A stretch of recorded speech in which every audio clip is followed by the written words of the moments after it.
Jadi nabi yang sama seperti Musa, ketika dia datang, dia akan mengajarkan ajaran yang sama seperti ajaran Musa, yaitu tauhid, satu Tuhan. Dan barang siapa yang tidak mendengarkan ajaran nabi tersebut akan dibunuh, akan dibasmi. Nah, sementara Yesus ketika dia datang, ketika orang tidak mendengarkan, orang itu tidak dibunuh, malah Yesus yang dibunuh. Sedangkan ajaran baginda Rasulullah Muhammad SAW, ketika ada orang yang kemudian datang ketika Rasulullah mengajarkan, kemudian ada orang yang tidak menerima ajarannya, maka orang itu yang akan dibasmi. Dilakoni oleh Nabi Musa alaihissalam dan dilakoni oleh baginda Rasulullah Muhammad SAW. Sama-sama sebagai nabi yang mengajarkan kemudian untuk meluruskan seluruh ajaran Tuhan yang datang kepada Bani Israel. Yang datang kepada untuk seluruh umat manusia. Yang terakhir, ini yang terakhir. Yesus mengatakan di dalam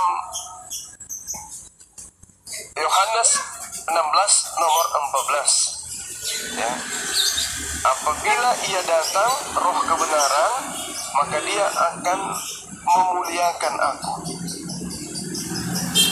Jadi roh kebenaran ini akan memuliakan aku. Siapa yang memuliakan Yesus? Apakah Islam atau Kristen? Kalau dikatakan Kristen memuliakan Yesus, itu tidak mungkin.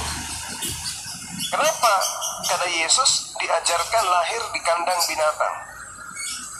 Sedangkan di Islam diajarkan lahirnya di tempat yang asri, lahirnya di tempat yang bersih, lahirnya di tempat yang teduh, jauh dari kenajisan. Di mana itu?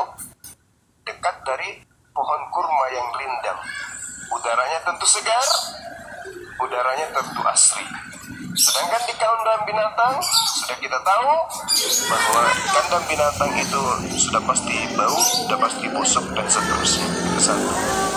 Yang kedua, Yesus lahir dari seorang perempuan yang sudah bertunangan dengan seorang laki-laki, namanya Yusuf, dan sudah pernah hampir diceraikan.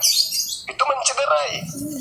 Sementara di Al-Quran, ibunya Nabi Isa adalah seorang wanita yang suci, yang senantiasa menjaga dirinya dari kemaksiatan. Jangankan kemudian bertunangan, ta'aruf pun tidak. Yang kedua. Yang ketiga, ketika kemudian Nabi Isa alaihissalam besar mengajar kepada Bani Israel, Nabi Isa disebut terkemuka di dunia dan di akhirat, lalu diselamatkan dari pembunuhan. Sedangkan di Kristen justru Yesus itu dibunuh untuk menebus dosa. Padahal kalau kita lihat di dalam Al-Quran, surah Al-Hajj ayat 34, setiap umat diberikan aturan untuk melakukan korban hewan. Yeremia 1 nomor 2 jelas di situ diajarkan bahwasanya apabila Bani Israel ingin mempersembahkan hewan, mempersembahkan kurban, maka hendaklah dia mengorbankan hewan. Sama di Al-Quran.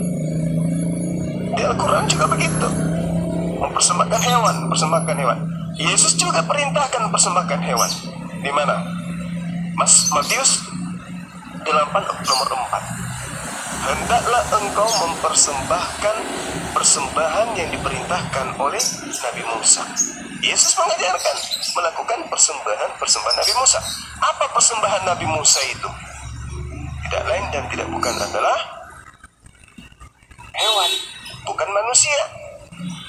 Lalu kemudian Tuhan mengatakan di dalam Amsal 6, tolong dicatat, Amsal 6 nomor 16, nomor 17, 6 perkara yang dibenci oleh Tuhan, bahkan 7 perkara yang menjijikkan hati Tuhan. Di antaranya adalah melakukan pembunuhan terhadap orang yang tidak bersalah. Yesus tidak bersalah. tapi dibunuh. Keluaran 23 nomor 7. Jangan engkau membunuh orang yang tidak bersalah. Jangan engkau membunuh orang yang benar.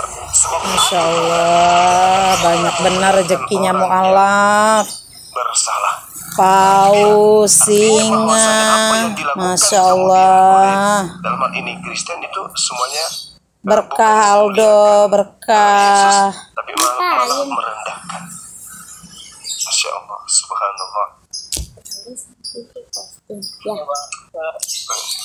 Masih dengar Mas? Oke, saya kira begitu ya, Adik Aldo.